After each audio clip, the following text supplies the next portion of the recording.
Tanah Kalimantan.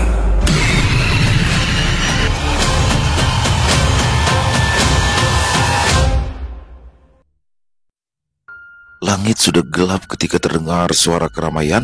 Suara beberapa orang memecah keningan malam membuat tempat tinggal mereka menjadi ramai. Ada yang meninggal, ada yang meninggal, teriak seseorang dari arah gang sempit di belakang rumah. Dirampok. Mutia yang baru saja terlelap langsung terbangun.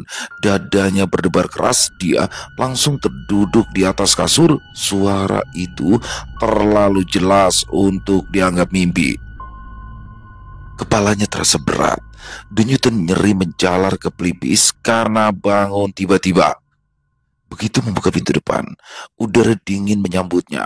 Lampu teras rumah-rumah tetangga mulai menyala satu persatu. Di ujung jalan, terlihat seorang perempuan berlari sambil menuju rumah Mutia. Tini, tetangga sekaligus teman dekat Mutia. Mata Tini tampak merah, pipinya basah. Tanpa ragu, Mutia meraih tangan Tini dan menghentikannya. "Tini, kenapa ribut-ribut begini?" tanya Mutia dengan suara tercekat.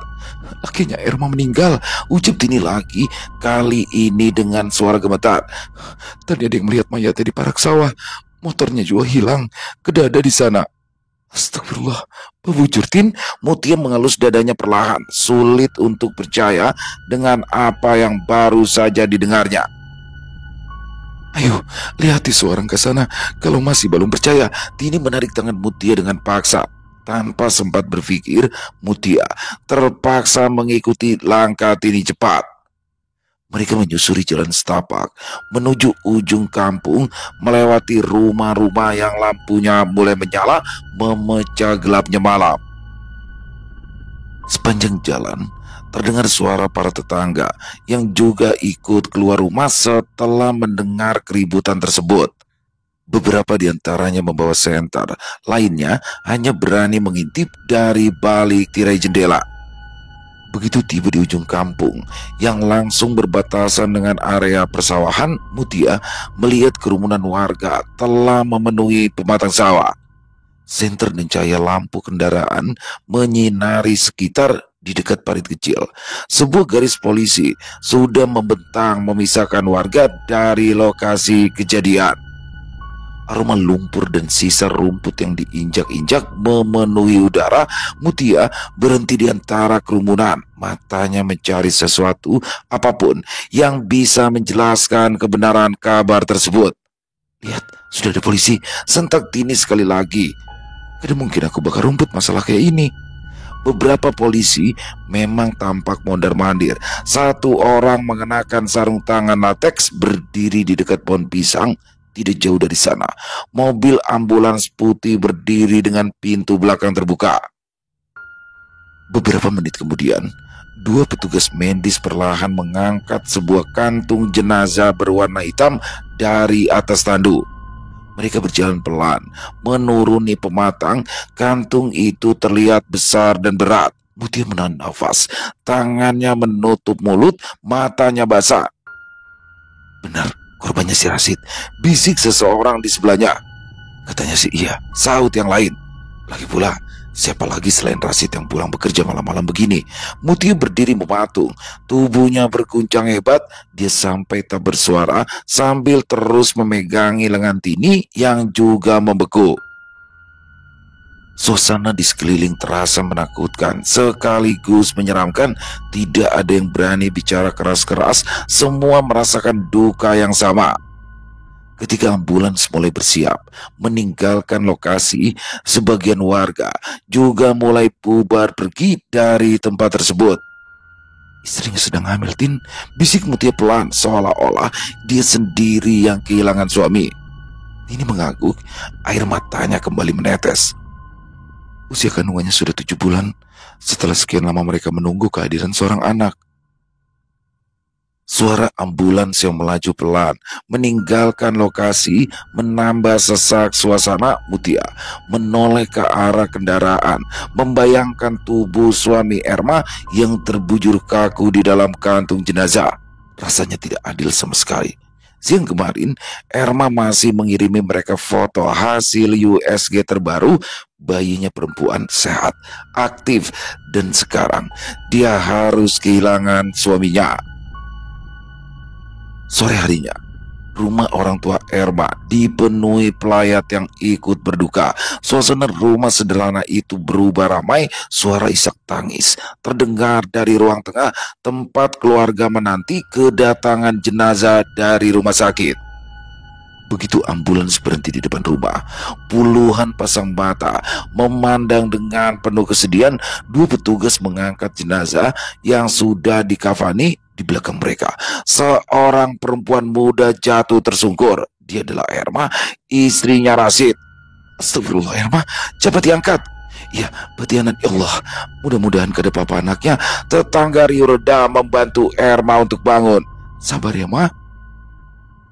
Ucapan menyarankan Erma agar bersabar terdengar berkali-kali, sedangkan perempuan muda itu duduk termenung dengan mata yang basah.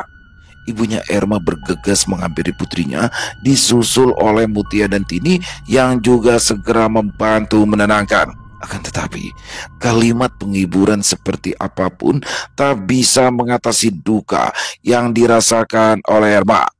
Tidak ada yang bisa mengubah kenyataan bahwa suaminya sudah meninggal dunia dengan cara yang tragis. Jadi mereka hanya bisa memeluk Erma ketika dia tiba-tiba menjerit, berusaha menubruk tubuh Rashid yang sudah dikafani. Kak Rashid, bangun Kak, bangun, teriak Erma keras sambil berusaha melepaskan tangan yang sedang memeluknya. Jangan tinggalkan aku saurangan. Erma, Mutia bergegas menangkap tubuh Erma yang mendadak rubuh. Ia segera dibaringkan di dalam kamar. Seorang petugas medis dipanggil masuk untuk memeriksa. Mutia dan Tini masuk ke dalam kamar untuk menemani teman mereka yang sedang berduka, sementara di luar sana mulai bersiap membawa jenazah Rashid ke pemakaman. Rashid sangat mencintai Erma. Mereka kemana-mana selalu berdua selama ini. Siapa sangka akan berakhir begini. Tini menutupi wajahnya dengan kedua tangan. Mereka tak bisa membayangkan rasa kehilangan yang dialami Erma. Erma masih sangat berduka. Sejak Rashid dimakamkan, Erma nyaris tidak pernah bersuara. Dia hanya duduk di sudut kamar, wajahnya sayu dengan matanya yang merah karena terus-menerus menangis. Ibunya terus memujuk Erma untuk minum atau makan. Dalam sehari, beberapa kali perempuan tua itu membawakan segelas teh hangat ataupun bubur, tapi Erma terus menggeleng. Sesekali dia memalingkan wajah. Tiap kali ada yang masuk ke dalam kamar, dia tidak sanggup menerima kenyataan yang baru saja menghantam hidupnya dengan keras. Tubuh Erma mulai melemah karena tidak makan dan minum selama 2 hari penuh. Di siang harinya, Tini datang. Begitu Erma mengabari bahwa putrinya mogok makan dan minum. Ma, Erma di kamar, tanyanya sambil membawa roti yang biasa dimakan Erma. Ibunda Erma mengangguk. Datangilah, Tin. Siapa tahu Inya mau makan kalau ikan pandiri. Tina pun masuk ke dalam kamar, duduk di sisi tempat tidur sambil menatap sahabatnya dengan tatapan iba. Ma, kamu harus makan ya, ucap Tini lembut yang menyentuh bau Erma yang kurus dan pucat. Erma tidak menjawab, matanya menatap kosong ke arah jendela yang tertutup rapat. Tini terus membujuk Erma, tetapi hasilnya tetap sama. Tidak lama kemudian, Mutia juga datang setelah diberitahu kondisi Erma memburuk. Aku paham kamu kehilangan, tapi anakmu juga butuh kamu. Rashid pasti juga ingin kamu tetap kuat, bisik Mutia sambil mengusap tangan Erma yang dingin. Kedua sahabat itu bergantian duduk di sisi tempat tidur, mencoba untuk membuatnya bicara. Tapi sayang, Erma bahkan sepertinya tidak menyadari keberadaan mereka. Menjelang malam, tubuh Erma mulai menggigil. Keringat dingin membasahi pelipisnya. Tini segera mengangkat kepala Erma yang limbung, sementara Mutia mengambil handuk kecil dan mengelap wajah Erma yang pucat pasi. Dalam kepanikan tersebut, orang tua Erma memanggil mobil tetangga dan segera membawa Erma ke klinik terdekat. Di ruang perawatan, seorang bidan memeriksa tekanan darah dan denyut jantung janin. Ini karena kurang cairan dan asupan gizi. Ibunya kelelahan dan sangat lemah. Kami akan memberi infus, juga observasi terus kondisi bayinya ya, ucap sang bidan serius. Erma berbaring dengan tangan tertusuk jarum infus, wajahnya pucat. Untungnya pernafasannya kini mulai teratur. Kalau dia tetap begini, bisa-bisa bayinya ikut lemah, kata Mutiarsa. Tini menggenggam tangan Erma dan berkata pelan, kamu harus bangkit ya, Ma. Jangan lemah seperti ini. Di ruang klinik, malam makin larut. Sementara kedua sahabat itu terus membujuk Erma agar kembali bangkit. Apalagi Erma saat ini sedang mengandung janin. Dalam rahimnya juga harus diperhatikan. Sudah jam 8, Mut. Kamu tidak pulang? Tini tersentak saat melihat jam di dinding yang menunjukkan angka 8. Mutia terkejut. Dia lupa jika anaknya masih dititipkan pada sang mertua dan harus segera dijemput karena tadi dia berjanji akan segera pulang. Aku pulang sekarang. Kalau kamu, ya aku pulang juga. Kasihan suamiku yang pasti sudah menunggu di rumah. Untungnya mobil yang tadi mengantar mereka ke klinik masih ada sehingga mereka bisa menumpang ikut pulang. Setelah berpamitan pada orang tua Erma, mereka pun segera meninggalkan klinik.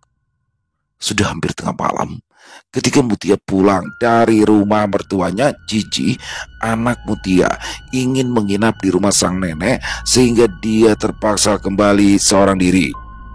Dia berjalan pulang menuju rumahnya sendiri tanpa merasa takut. Dia dilahirkan di kampung ini, jadi sudah hafal betul semua seluk-beluknya. Di sepanjang jalan kecil yang membelah pemukiman, ia berjalan perlahan sambil memikirkan kondisi Erma yang terbaring lemah. Tepat ketika Mutia membuka pagar rumahnya, dia mencium bau hangus. Ia menoleh ke arah kiri dan hatinya langsung mencelos. Asap hitam terlihat membumbung dari atap rumah orang tua Erma. Lidah api menjulur dari jendela belakang, menjilati tirai dan bingkai kayu yang sudah mulai menghitam. Mutia sontak berteriak, kebakaran! Rumah Bu Aminah kebakaran. Suaranya menggema keras, mengundang perhatian warga sekitar. Dia berlari mendekat sambil menjerit, matanya tak lepas dari api yang kini mulai membesar. Para tetangga yang mendengar segera keluar dari rumah. Ada yang membawa ember, ada juga yang menarik selang air dari samping rumah mereka. Ayo, ambil air, cepat, kita padamkan apinya, teriak perawat sambil mengarahkan warga yang mulai panik. Rumah di kampung mereka berdempetan, sangat berbahaya apabila terjadi kebakaran karena bisa menjalar cepat ke rumah terdekat. Dalam hitungan menit, halaman rumah Bu Aminah dipenuhi orang, sementara di luar menyiram dengan air.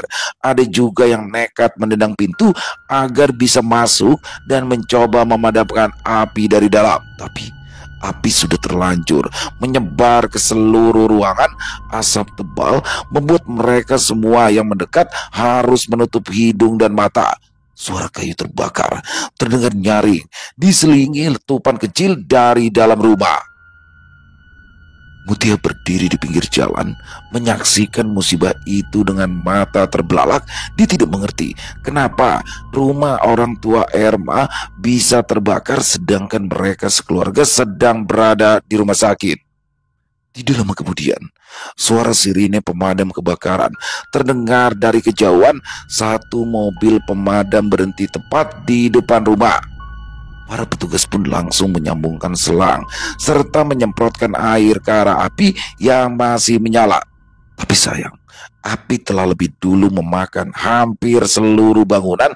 Atap rumah ambruk, dinding belakang runtuh, perabotan di dalam jadi arang semua. Petugas hanya bisa memastikan api tidak menjalar ke rumah tetangga. Untung angin tidak terlalu kencang malam itu sehingga kobaran tidak menyebar luas. Saat api mulai padam, yang tersisa hanyalah puing-puing hangus dan asap tebal yang masih mengepul dari lantai kayu yang kosong. Banyak benar musibah di keluarga Bu Aminah. Menantunya meninggal dirampok, rumahnya juga kebakaran. Tubuh Mutia menggigil. Dia bisa membayangkan betapa terpukulnya keluarga Erma begitu tahu jika rumah mereka hangus terbakar. Semua barang berharga mereka habis dilahap api. Di sebuah bengkel kecil yang terletak di pinggir jalan utama, suara mesin sudah lama berhenti. Widodo duduk di atas bangku pendek dari kayu sambil menyekat tangannya dengan lap kotor. Di depannya berdiri seorang lelaki bertubuh besar, mengenakan jaket gelap dan topi yang ditarik rendah. Lelaki itu menyodorkan sebuah amplop tebal berwarna coklat muda. Widodo menerimanya dengan mata berbinar. Tangannya sedikit gemetar saat membuka amplop dan mengintip isinya. Beberapa lembar uang 100 ribuan terlihat tersusun rapi. Jumlahnya tidak sedikit. Senyum lebar segera mengembang di wajahnya yang penuh minyak dan debu. "Terima kasih mas," ucap Widodo penuh semangat. Suaranya rendah tapi terdengar tulus. "Kalau butuh bantuan lagi, tinggal panggil saya saja." Lelaki bertopi itu tidak berkata banyak. Dia hanya mengangguk sekali lalu berjalan pergi tanpa menoleh ke belakang.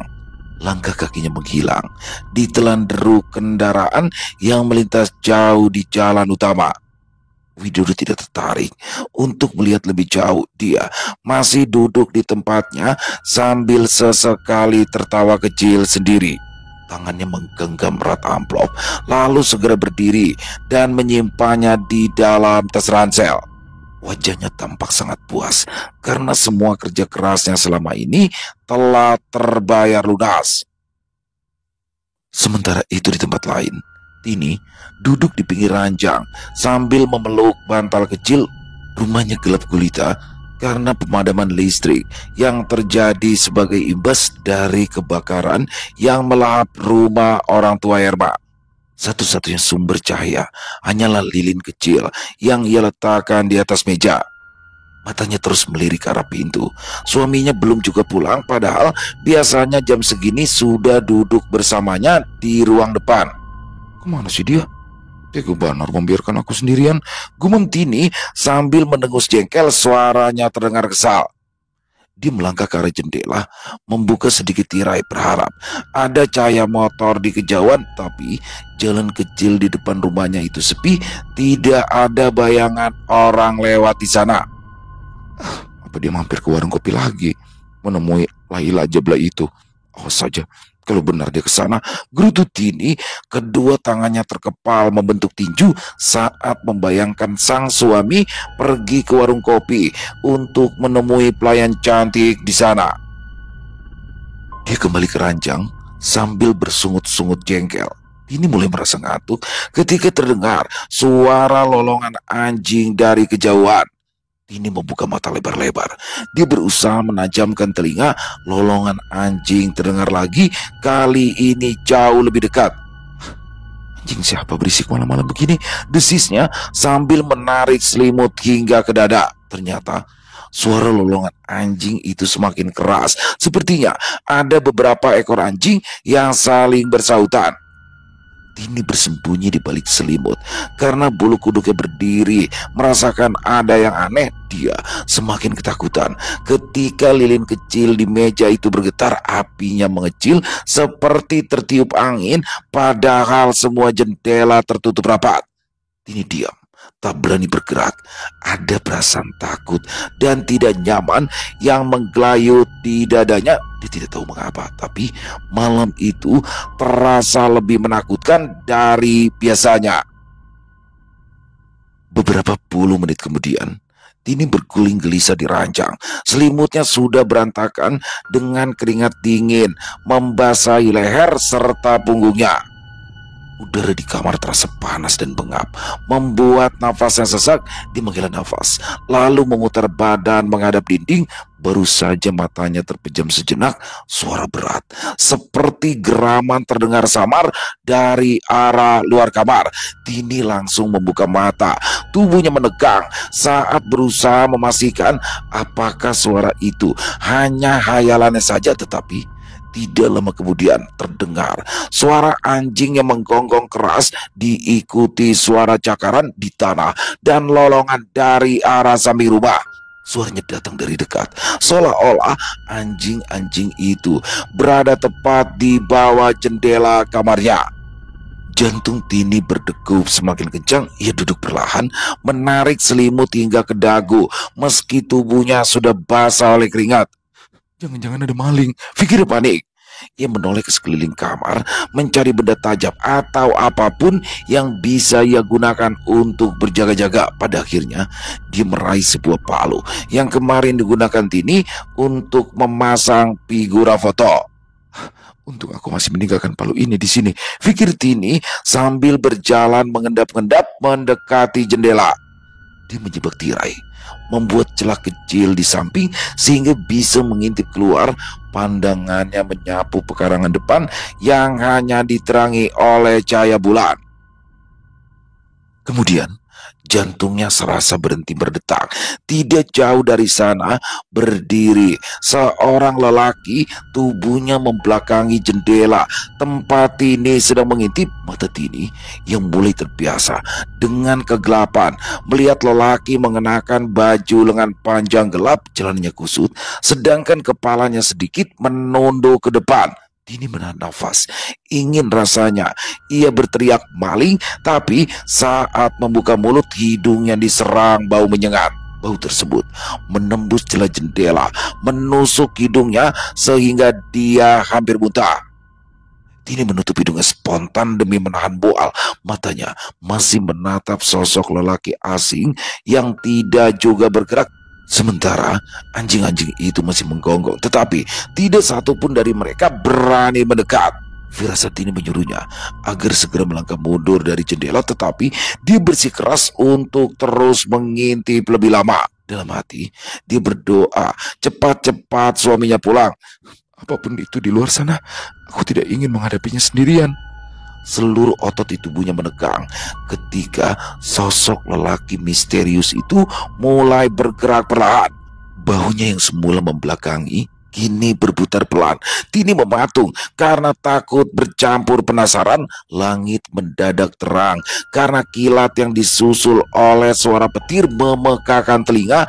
Dalam sekejap, cahaya kilat menyambar, menerangi seluruh halaman, dan wajah lelaki itu, ya, wajah yang sangat Tini kenal.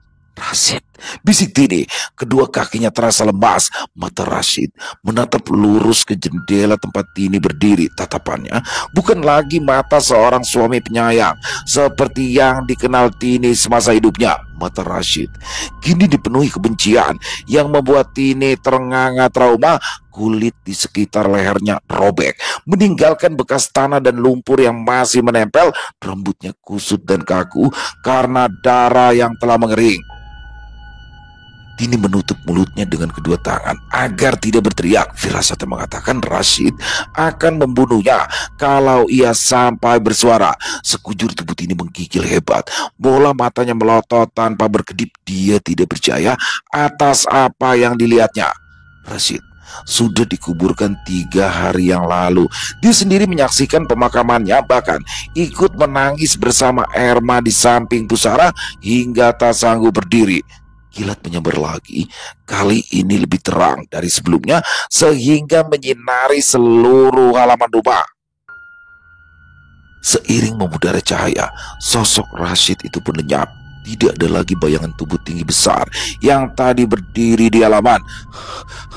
Pasti aku bermimpi, pasti aku mimpi, kata Tini sambil mencubit pipinya sendiri. Sakit. Ya, pipi yang ia cubit terasa sakit, berarti apa yang baru saja terjadi bukanlah mimpi. Tini terhuyung mundur, menabrak kursi rotan di dekat meja rias. Dia jatuh terduduk, matanya masih memandang ke arah jendela yang kini kembali tertutup tirai. Di luar sana, suara lolongan anjing juga sudah berhenti. Mungkin mereka ikut pergi bersama sosok yang menyerupai Rashid barusan. Tini mengangkat satu tangan ke dadanya, merasakan jantungnya yang berdetak liar sampai hendak pecah. Dia tidak yakin apa yang baru saja dilihatnya tadi, tetapi bau busuk bangkai masih mencemari udara kamar. Sementara itu, di waktu yang sama, di tempat yang berbeda, jalanan di tempat mereka sudah lengang. Hanya suara jangkrik dan desir angin yang menemani langkah Widodo yang baru pulang dari bengkel sambil bersiul. Wajahnya sumringah, ada senyum puas yang tak bisa ia sembunyikan. Uang di dalam tasnya itu terasa berat, seberat dosa yang baru saja ia lakukan, yakni membakar rumah orang tua Erma atas perintah seorang lelaki bertubuh gempal itu. Pekerjaan mudah, gumamnya sambil menepuk-nepuk saku untuk mencari korek api. Tidak akan ada yang curiga. Orang-orang pasti mengira aku di bengkel sepanjang hari. Dia menambah kecepatan motornya melewati jalanan berbatu yang menurun tajam. Di kiri dan kanan hanya sawah yang sudah siap dipanen. Sedangkan di bagian depan, tanah pemakaman umum desa mereka mulai terlihat, area yang biasanya dihindari jika tidak benar-benar terpaksa. Tapi malam ini, jalan itu adalah satu-satunya rute tercepat untuk menuju rumah. Dia tidak sabar ingin mengejutkan istrinya dengan uang yang baru saja didapatnya. Baru saja roda depan motornya melewati gerbang makam, mendadak motornya terasa oleng sehingga Widodo nyaris terjatuh. Ia terpaksa menepikan kendaraan, turun sebentar untuk menyorot ban belakang dengan senter ponselnya. Bocor. Sial, makinya sambil menendang ban. Kenapa harus di sini sih bocornya? Dia melirik ke arah batu nisan yang berjejer rapi, lalu terhenti pada satu gundukan tanah baru. Wangi bunga tabur masih samar tercium. Nama Rashid terukir di nisan kayu yang masih baru. Widodo mendadak gelisah. Dia menundukkan kepala sambil mendorong motornya lebih cepat karena ingin segera menjauh dari area itu. Kenapa didorong, Dok? Terdengar suara familiar dari arah belakangnya. Langkah Widodo terhenti. Bahunya menegang karena mengenali suara yang agak serak tersebut. Dia menoleh cepat, lalu menyesali tindakannya. Seseorang berdiri di belakangnya, hanya berjarak satu langkah. Wajahnya yang tak asing membuat darah Widodo surut ke kaki. Rashid, ucapnya terbata-bata. Tanpa pikir panjang, ia segera menjatuhkan motornya begitu saja, lalu berbalik lari. Tetapi kakinya tidak bisa bergerak menjauh meski sudah berusaha sekuat tenaga. Widodo berteriak-teriak memanggil siapa saja yang mungkin lewat.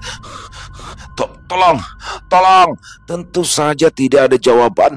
Lokasi pemakaman itu terletak cukup jauh dari pemukiman warga. Jangan Baparak, kita sudah lain alam. Jangan mahur aku. Dia berniat membentak keras, tetapi suara yang keluar lebih mirip rintihan. Keringat dingin mengucur dari pelipisnya, membasahi leher dan punggung meskipun angin malam dingin menusuk. Di depannya, Rashid terus memandang tanpa suara. Cahaya samar dari ponsel Widodo yang terjatuh menyorot wajah Rashid yang sepucat kertas. Lain aku yang mamati ikam. Aku kada tahu manau, ucapnya lagi sambil menahan tangis. Widodo tidak berbohong. Ya, dia memang tidak tahu menau tentang kematian Rashid. Satu-satunya dosa besar Widodo adalah merekayasa kebakaran di rumah orang tua Erma yang juga rumah mertua Rashid. Tapi Rashid terlihat tidak peduli, membuat Widodo semakin ketakutan sehingga jantungnya berdegup seperti genderang perang, tidak beraturan, liar, sekaligus menyakitkan. Bau amis menyengat timbul memenuhi udara. Bau anyir bercampur tanah basah dan daging busuk muncul dari tubuh Rashid yang melayang mendekat. Widodo menjepit cuping hidungnya, tetapi percuma. Aroma busuk itu terlanjur menyelinap ke dalam hidung sehingga perutnya bergejolak. Widodo membungkuk memuntahkan isi lambungnya. Cairan asam lambung berceceran di tanah, membasahi sepatu dan celana panjangnya. Widodo terbatuk-batuk setelah memuntahkan semua makanan dan cairan di dalam perutnya. Dia mengangkat kepala dengan lemas. Pandangannya kabur, tetapi dia masih bisa melihat wajah Rashid yang semakin dekat. Matanya merah menyala serupa bara api yang menyimpan dendam tak berujung. Widodo mundur satu langkah, lalu satu langkah lagi, kemudian Tubuhnya oleng, tangan kirinya mencengkeram dada dengan erat. Ada rasa panas yang menusuk jantung, membuat Widodo mengerang kesakitan. Dia terhuyung saat rasa sakit semakin kuat, jantungnya seperti diremas dari dalam, kedua lututnya tak mampu lagi menyangga tubuh gempalnya. Ampun, ampun Dasid, aku belum mau mati. Kasihan anak biniku. Rangga putus asa, berharap sedikit belas kasih dari Rasid, tetapi semua percuma. Akhirnya, tubuh Widodo jatuh ke tanah, kepalanya menghantam batu di bawahnya. Dung! Darah mengucur dari luka menganga di kepala, matanya terbuka lebar, memandang kosong ke langit yang gelap penuh awan hitam. Mulutnya sedikit menganga, hendak berkata maaf sekali lagi, tapi kata itu tak pernah keluar. Nafasnya berhenti lebih dulu. Sosok Rasid diam, menatap jasad Widodo selama beberapa detik, lalu tubuhnya mulai menghilang perlahan, lenyap bersama gerimis yang turun. Di jalan kecil itu, sekarang hanya ada sebuah motor tua yang tergeletak dengan roda yang kempes dan jasad seorang lelaki yang tewas mengenaskan karena serangan jantung. Petir menyambar sekali lagi, hujan pun turun dengan deras.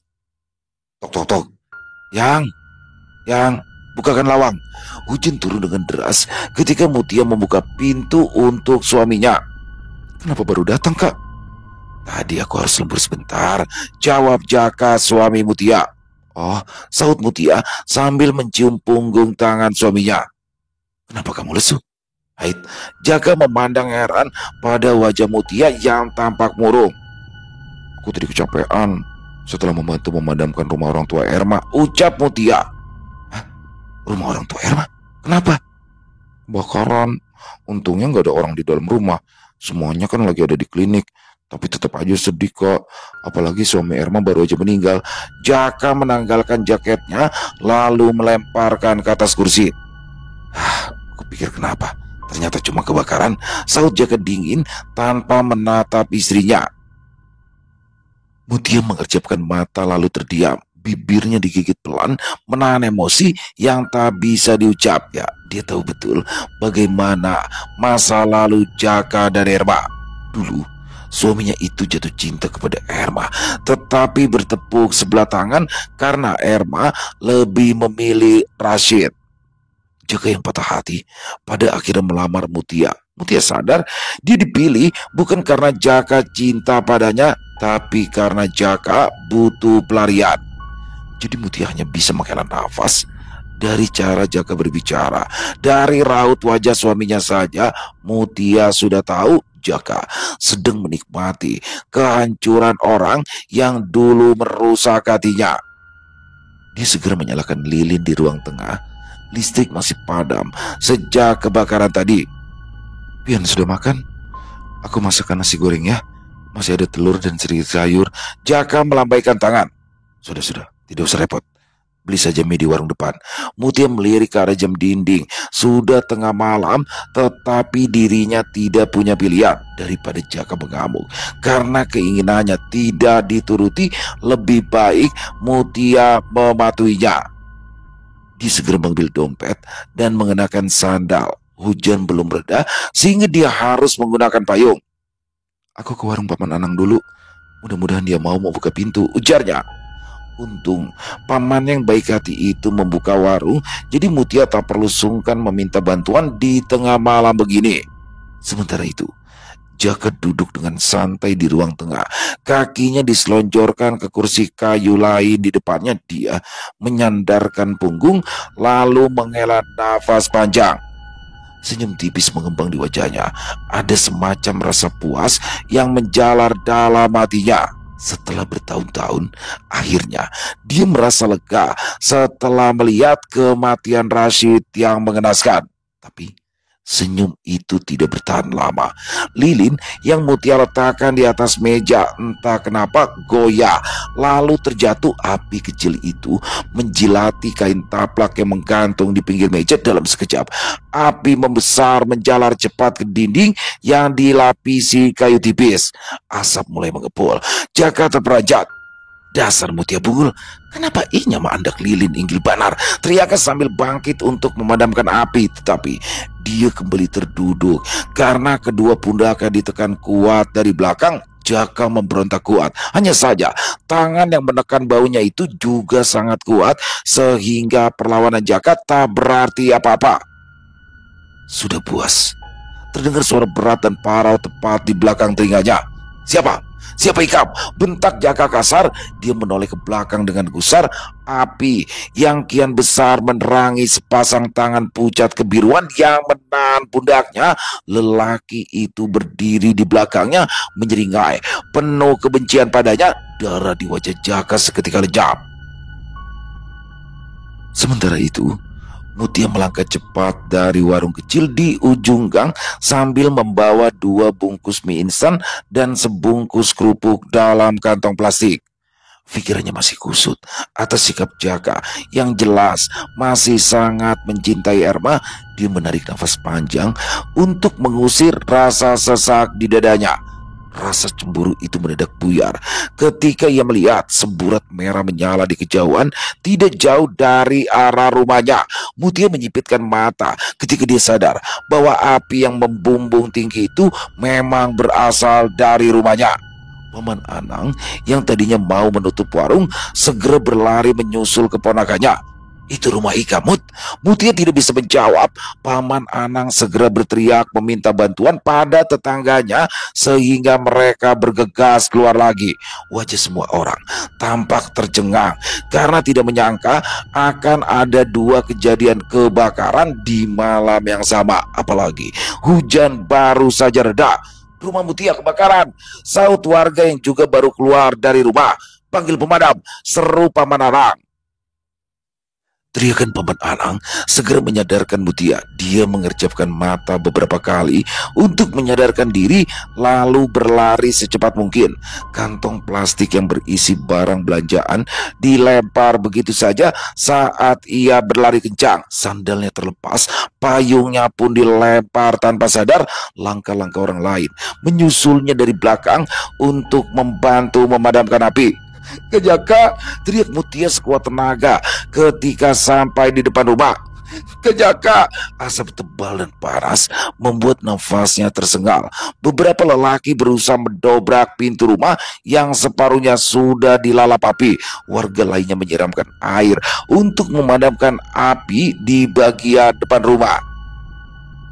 Mutia mencoba menerobos masuk, tapi Paman Anang menahannya dengan kuat. Mutia, jangan Mutia, bahaya, api di ruang tengah masih besar.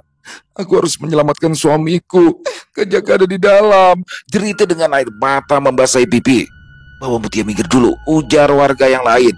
Mutia meronta saat Paman Anang menyeretnya menjauh dari rumahnya yang terbakar hebat. Suasana makin riuh, teriakan dan perintah saling bersautan, bercampur dengan suara gemeretak kayu yang terbakar. Untungnya warga bertindak sigap. Dalam waktu kurang dari 20 menit, kobaran api mulai meredak. Api tidak sampai menjalar ke dapur ataupun kamar belakang, hanya ruang tamu dan tengah yang rusak parah. Begitu dirasa cukup aman, Paman Anang dan beberapa warga nekat masuk ke dalam. Bau gosong dari sisa kebakaran menyengat.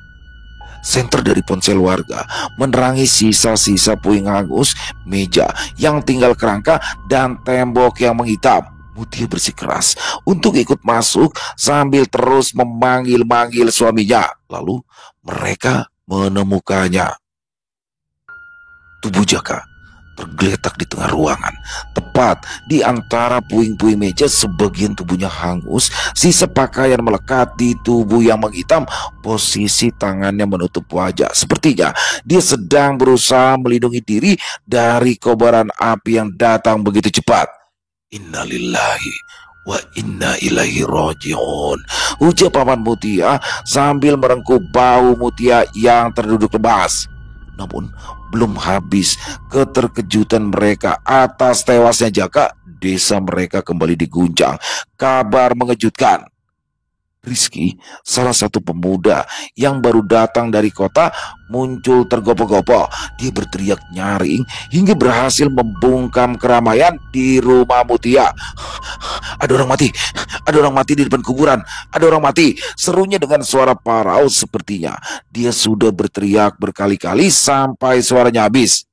Ada orang mati lagi. Tetangga yang mendengar teriakan Rizky jadi saling berpandangan. Kenapa banyak banar musibah di kampung kita? Tidak ada yang bisa menjawab pertanyaan itu. Mereka pun bergegas meninggalkan rumah Mutia, hanya menyisakan beberapa perempuan untuk menemani Mutia yang sedang berduka. Paman Anang jadi salah satu yang bergegas mengikuti Rizky. Antar kami, pinta Paman Anang. Tanah merah di depan kompleks pemakaman tampak becek karena hujan deras. Satu-satunya lampu jalan yang biasa menerangi tempat itu juga sudah mati, padahal baru diganti seminggu lalu. Tidak jauh dari sana, tubuh Widodo ditemukan oleh warga yang langsung berseru tidak percaya. Dia terbaring kaku tak jauh dari motornya yang tergeletak di jalan dengan ban yang kempes. Tetapi yang membuat warga tercekat adalah kondisi tubuh Widodo yang sama sekali tidak menunjukkan bekas luka. Lihat matanya, kata Rizky yang berdiri di belakang Paman Anang. Seperti yang Widodo mati karena ketakutan. Ini tidak masuk akal, ujar Julak Inal sambil menggelengkan kepala. Kenapa ada banyak orang yang meninggal tidak wajar? Suasana kembali gaduh. Mereka berniat mengangkat tubuh Widodo dan membawanya pulang, tetapi Paman Anang melarang. Jangan, kita lapor polisi dulu. Rizky, tolong kamu kabari Tini tentang keadaan suaminya, kata Paman Anang. Rizky kembali ke kampung, sementara yang lain tetap berjaga di tempat tersebut. Apa kejadian ini ada hubungannya dengan Rashid? Gumam seseorang. Ya, ini aneh. Rashid masih belum jelas siapa yang membunuhnya. Sekarang Jaka dan Widodo juga menyusul. Aneh sekali. Apa jangan-jangan mereka terlibat dalam kematian Rashid, timpal yang lain? Lalu arwah Rashid balas dendam. Paman Anang tertawa ambar. Memangnya hantu bisa membalas dendam? Mungkin saja, kata Pak Amin cepat. Apalagi kita tahu Jaka dan Rashid bermusuhan sejak dulu. Pak Haji yang sejak tadi diam saja segera ikut berbicara. Hati-hati, jangan asal berbicara, nanti jatuhnya fitnah. Mutia dan Tini itu sahabatnya Erma. Tidak mungkin suami mereka saling menyimpan dendam. Ini hanya kebetulan. Sementara itu, di klinik tempat Erma dirawat, lampu di langit-langit kamar rawat klinik itu menyala redup. Angin dari lubang ventilasi berembus pelan, menebarkan bau antiseptik yang khas. Di atas ranjang, Erma terbaring lemah dengan selimut putih yang menutupi tubuhnya sampai ke dada. Di kursi plastik di samping tempat tidur, Bu Aminah duduk dengan kepala bersandar pada dinding. Kedua tangan perempuan parubaya itu bersedekap di dada, mencoba menghangatkan diri dari hawa malam yang dingin. Tiba-tiba, rambut Erma bergerak pelan, seperti ada yang mengelusnya. Sentuhannya lembut, penuh kasih sayang. Erma mengernyit dalam tidurnya, lalu membuka mata perlahan. Matanya langsung basah. Di hadapannya berdiri seorang lelaki yang sangat ia kenal, wajah yang dirindukannya setiap detik, tetapi tidak mungkin lagi ditemuinya. Rashid, bisiknya dengan bibir bergetar. Apa ini mimpi? Aku harus segera pergi, ucap Rashid pelan. Erma menggeleng, air matanya tumpah lagi. Jangan pergi, Kak. Aku belum siap jauh dari kamu.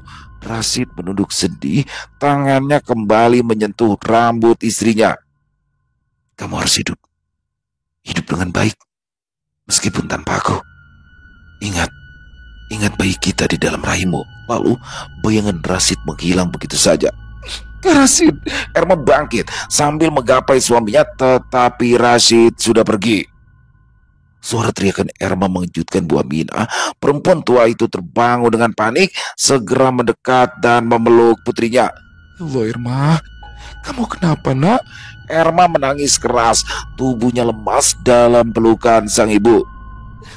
Aku melihat dia datang, Ma. Rashid datang mengelus rambutku. Bu Aminah menatap wajah anaknya yang tirus dengan lembut. Dielusnya kepala Erma untuk menenangkannya. Sudah Erma, kamu cuma bermimpi karena merindukannya. Relakan Rashid ya nak, biarkan dia tenang di alamnya. Selesai. Wow, luar biasa kisah dari Kenanga Kinasi, penulis asal Kalimantan Selatan. Keren pakai banget ya kisahnya. Dan di sini saya akan coba sedikit, kan ini ya bukan mengajari atau menjelaskan. Intinya saya ingin menurut sudut pandang saya dalam kisah ini, yaitu bagaimana ternyata ya Erma, Mutia dan Tini ini kan bersahabat. Dan ternyata di sini suaminya Mutia yaitu Jaka itu ternyata memendam rasa kepada Erma dari dulu. Jadi ini sama Mutia cuma pelarian aja di sini. Dan bagaimana akhirnya dia membalaskan dendamnya, dia di sini menghabisi Rashid dan juga akhirnya dia masih kurang puas, dia bakar tuh. Dia bakar rumahnya si Erma, orang tuanya dengan tangannya Widodo. Nah, Widodo di sini sendiri adalah suami dari Tini. Jadi ini benar-benar ini banget ya, complicated banget teman-teman. Jadi Mutia, Tini dan Erma adalah bersahabat. Suami mereka ternyata di belakangnya, waduh, dan jelas dong pihak yang paling dirugikan adalah Erma dan Rashid dan juga orang tua Erma karena sudah kehilangan suami, rumahnya dibakar orang, gitu ya kan. Dan Mutia juga sama sih, tapi Mutia kalau saya peringkat kedua nih karena Mutia juga korban. Yang jahat itu Jaka ya, dan Widodo suami dari Tini ini juga ya semuanya tentang uang lah kalau dia ya, dia memang butuh uang mungkin karena pekerjaannya hanya di bengkel, dan ketika dia dibayar di situ untuk membakar rumahnya orang tua Erma, dia mau tuh sempat upah tebel, tapi di sini akhirnya di depan makam itu dia meregang nyawanya. Keren pakai banget, dan kisah-kisah dari Kenanga Kinasi ini benar-benar sulit ditebak endingnya teman-teman ya. Keren pakai banget. Terima kasih buat Kenanga Kinasi atas kisahnya yang luar biasa. Ditunggu lagi ya untuk kisah-kisah selanjutnya, dan semoga kisah barusan bisa menghibur teman-teman semua para pecinta penikmat horor misteri, lebih khususnya lagi kepada para subscriber dari channel Ilo Bercerita. Buat teman-teman yang suka dengan kisah, bisa diklik tombol like atau tombol jempol. Boleh juga dong dibantu di-share ya link videonya ini ke teman-teman yang lain agar juga ikut merasa terhibur. Dan buat teman-teman yang mungkin belum subscribe channel Ilo Bercerita, yuk diklik yuk tombol subscribe-nya. Jangan lupa lonceng notifikasinya juga dinyalakan agar teman-teman selalu mendapatkan notifikasi dari konten-konten yang akan kami upload selanjutnya. Untuk channel Ilo Bercerita kami upload setiap hari teman-teman ya, setiap malam jam 9 malam waktu Indonesia bagian Barat. Oh iya, buat teman-teman yang mungkin punya kisah horor misteri ya, yang diangkat dari kisah nyata yang berdasarkan pengalaman pribadi, apabila mungkin berkenan untuk dibawakan di channel kami, silakan bisa mengirimkannya ke nomor telepon kami yang ada di sini, bebas. Kirimannya boleh dalam bentuk tulisan, boleh dalam bentuk rekaman suara, senyamannya teman-teman aja pokoknya ya. Dan buat teman-teman yang sudah mengirimkan kisah, kami ucapkan terima kasih. Di akhir kata, saya Ilo mengucapkan permohonan maaf apabila mungkin dalam pembawaan kisahnya barusan ada kata-kata saya yang salah, ataupun ada kata-kata saya mungkin yang kurang berkenan. Saya mohon dibukakan pintu maaf yang seluas-luasnya. Sampai berjumpa lagi di konten-konten kami selanjutnya, yang pasti tidak kalah serunya, yang pasti tidak kalah horornya. Masih bersama saya Ilo di channel Ilo Bercerita. Salam sehat, sukses selalu untuk kita semua. Wassalamualaikum warahmatullahi wabarakatuh.